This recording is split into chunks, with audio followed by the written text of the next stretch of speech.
Hello friends, on this video I will show you how to set date and time on Realme mobile phone.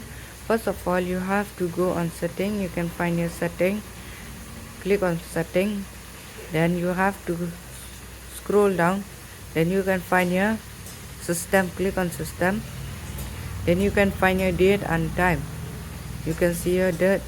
First of all, you have to turn off this one, then you can set from here 2004. You can set, just click on OK, it will be set.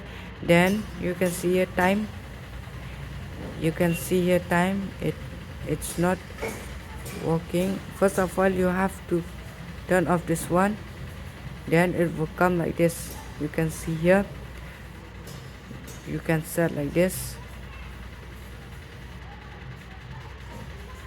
then click on OK, it will be set. Then if you like the video and subscribe the channel, and thanks for watching. Bye.